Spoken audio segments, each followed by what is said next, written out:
So See? everyone with that piece of puzzle in their hand needs to place it up on the board to see the bigger picture and how You need to everything connect it. Because fits if we together. have 1,000 different pieces and none of the pieces know how they fit together with each other, then we're never going to get very far.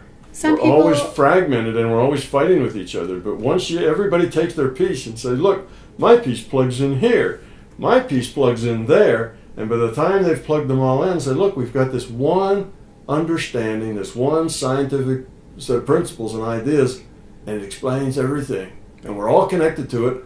And guess what? We're all right. We all got a piece of the puzzle. You know, dogs do know when their master is coming home. You know, yes. And why? Because they're conscious, and we're conscious. There's consciousness. We communicate. All consciousness, you know, talks to each other. It's all netted, and intent sends messages with the intent of I'm coming home. I'm going to see my family and my dog and whatever else. That intention is a signal. It's a message that gets sent out. So yes, those things do work, and it's not important that you call it a morphic field, or that you call it the secret, or you call it some other kind of name. The naming of things, the naming of your metaphors is kind of not really relevant. That's just an explanation of how you explain this piece. But that's kind of a local explanation for that piece.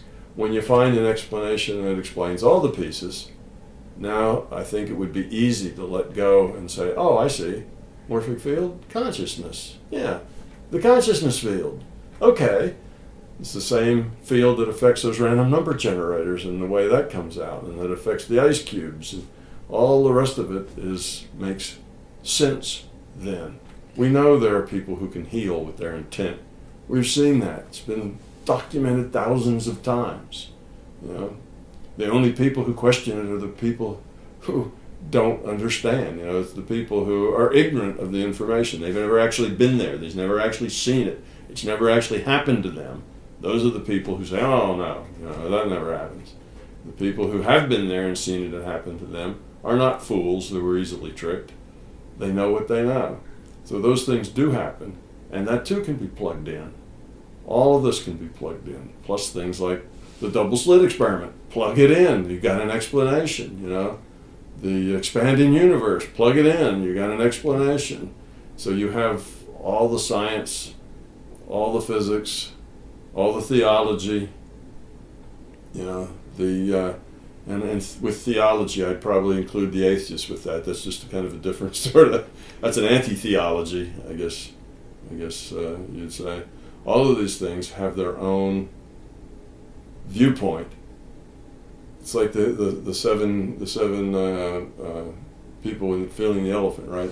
Here's the tail's the rope, the legs the pillar, the trunk's the this or that, the ears, all the pieces, they all have their own description of an elephant, but when they see a bigger picture, they're all right. It is a rope, a tree, a pillar, a rope, it is all those things, a wall. Yeah, they're all right. They just need to realize that we can stop calling it a rope now. We can call it an elephant, and it's got a rope-like part. We talked in one of our interviews, I think it was Shedding Light on the Speed of Light, we talked about cooperation and the next level that this earthly existence can come up to.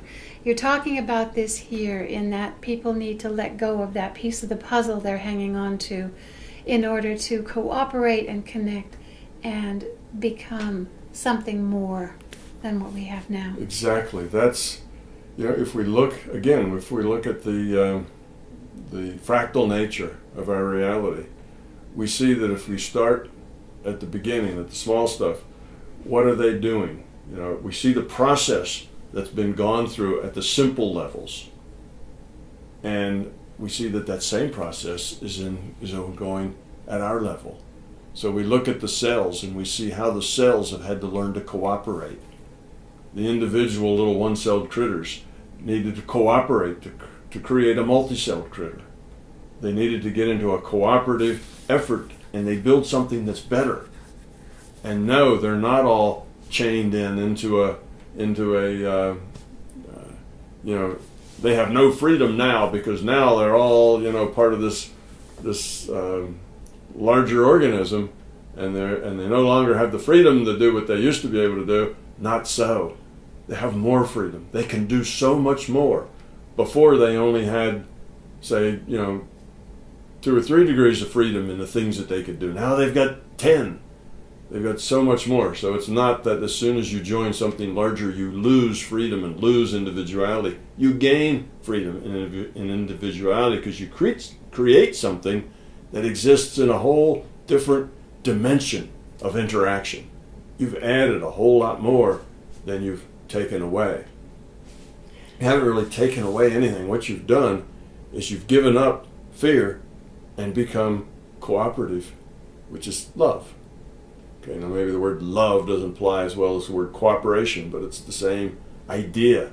It's a cooperative thing where you're doing things for the result of the whole and not just for the result of your own. And that does not end you up in a place of less freedom. That ends you up in a place of greater freedom, greater opportunity, a bigger reality, a bigger decision space, more decisions, more choices than you had before. A lot more choices. And it is the way things have always worked. So when the little one-cell things grew up enough that they could cooperate, they started dividing. And, you had just little one-celled things, and they divided, and you had more little one-celled things. But eventually you had some two-celled things, and they were survivable and better, more survivable. And then the more complex things were more survivable. What are you doing when you make things more complex? You're decreasing the entropy. More order, more complexity. It's evolving. We evolved to more complex configurations that are more functional. Well, that's what we see. We see these things, and now they're multi-celled things. And now these multi-celled things have specialization. The walking part, the eating part, the locomotion part. So you have all these different cells. Now you have a bigger thing, and it's even more survivable. It's a lower entropy. It's more complex, more sharing, more cooperation, and so on it goes. And once you get to a step where everything at this level has learned to cooperate, you get a new thing at a bigger level. So everything at the level of, I don't know what, a jellyfish, all the cells in the jellyfish learn to cooperate, you get a new thing called a jellyfish. It's a new being that has so much more potential and ability than did all the separate cells.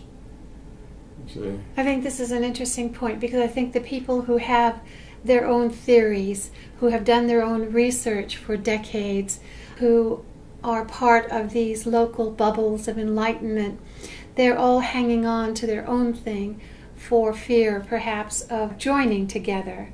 They can't see the bigger picture because they're remaining within their own little worlds. So you're saying cooperate, place it in this larger framework, which is something like your My Big Toe, and see the bigger picture that way.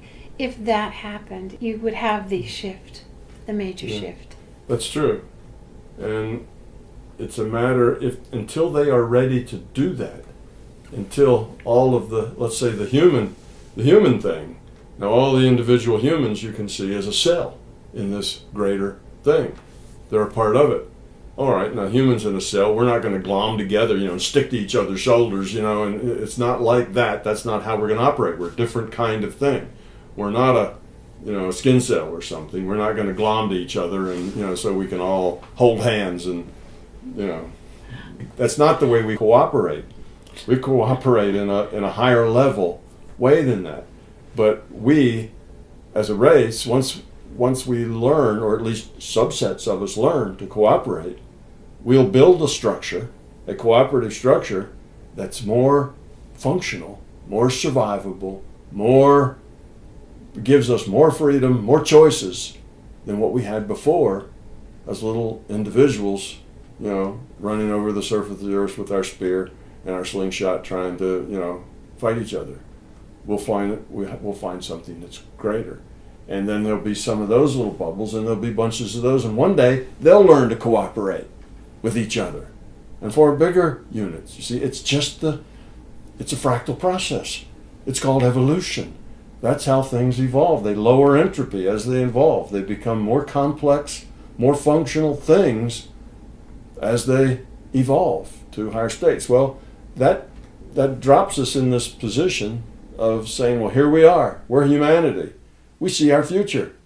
Our future is that we need to cooperate. We need to form larger, more complex things where we are all cooperating in, and it will be it'll be a better life, a better existence, more exciting, more challenging, more freedom, more decisions, more choices than we ever had before. We'll go places and do things and become parts of things that otherwise we couldn't even imagine before. And then there'll be other groups, and maybe we will group around geography. Maybe our planet will become one such group, the whole planet. You see, maybe we'll finally get back to Gaia, one planet, one organism, all working together and cooperative. Okay, and then what would we do then? Well, then there may be other planets, other places